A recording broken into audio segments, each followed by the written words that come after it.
डिराइड, अब ये वर्ड को कैसे याद करोगे, ये बहुत कॉमन वर्ड है, ठीक है। डिराइड वर्ड जो है ना बहुत बार एग्जाम में आया है, बहुत सारे एग्जाम्स में आया है, बार बार पूछा जाता है डिराइड वर्ड। डिराइड वर्ड का मतलब होता है किसी का मजाक उड़ाना, किसी को नीचा दिखाना, ठीक है, किसी का इंसल्ट करना। तो कैसे याद करोगे इस वर्ड को? याद करने का तरीका कैसा है, एक मिनट में। डिराइड करना मतलब खिल्ली उड़ाना, किसी का मजाक उड़ाना।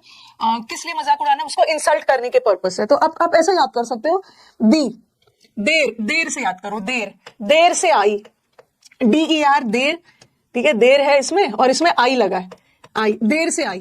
देर से आने की वजह से सब लोग उसका मजाक उड़ाने लगे। जैसे क्लास में लेट से आई है, सब लोग उसको देखकर हंसने लगे। इंटरव्यू में लेट से पहुंची। तो डिराइड का मतलब होता है किसी का मजाक उड़ाना, ठीक है। या आप भी कुछ अपनी तरफ से बना सकते हो, देर से ID मिला, ऐसा भी कुछ कर सकते हो। जैसे डिराइड है, मैंने तो ऐसा बताया, देर बताया और आई, देरी से आई या देर से आई, इसीलिए उसका मजाक बन गया। ओके, उसको राइड पे नहीं लिया गया, देर से ID आया, उसका ID कार्ड देर से आया, सब लोग उसका मजाक बनाने लगे। तो डिराइड करने का मतलब होता है मजाक बनाना, किसी को मॉक करना, ठीक है, खिल्ली उड़ाना। तो अब मुझे खिल्ली उड़ाने का और भी कुछ वर्ड्स बताइए, ठीक है, बस एक से तो नहीं होगा ना, मॉक करना। अच्छा, आप बोलोगे मैम ये मॉक टेस्ट क्या होता है? एक मॉक का मतलब होता है प्रैक्टिस। जैसे कहीं पे टेररिस्ट अटैक वगैरह होने वाला हो तो पुलिस मॉक ड्रिल्स करते हैं। मॉक ड्रिल्स मतलब अभ्यास करना, एक प्रैक्टिस। मॉक टेस्ट क्या होता है? आपका प्रैक्टिस टेस्ट होता है। और एक मॉक करना का मतलब है किसी का मजाक उड़ाना, इंसल्ट करना, ठीक है। तो मॉक का दो मतलब होता है।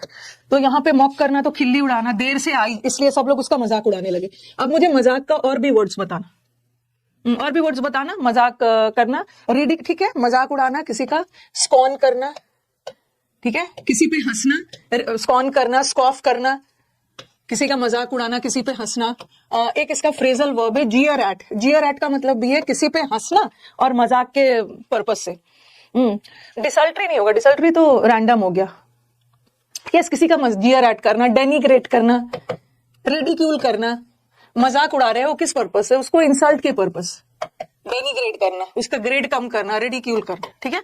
और डिफेंड का मतलब तो सबको पता है, हाँ। और इसका किसी को नीचा दिखाना, लुक डाउन अपॉन। डिफेंड करने का मतलब क्या है? किसी को डिफेंड करना मतलब किसी को प्रोटेक्ट करना। इंस्पायर, आंसर तो यही है, किसी को इंस्पायर कर रहे हो आपकी कुछ चीजें किसी को इंस्पायर कर रहा है, एनकरेज कर रहा है। और ब्लेम लगाना मतलब किसी पे दोष लगाना, किसी को अक्यूज करना, ओके, किसी पे चार्जेस लगाना। तो जब भी डिराइड वर्ड आ गया, उसको राइड पे नहीं ले गया, ऐसे भी याद कर सकते हो, उसको राइड पे नहीं ले गया, दी को राइड पे नहीं ले गया तो उसका इंसल्ट हो गया। या देर से आई, उसका इंसल्ट हो गया देरी के आने की वजह से। या देर से ID कार्ड मिला, उस वजह से लोग उसका मजाक बनाने लगे, डिराइड।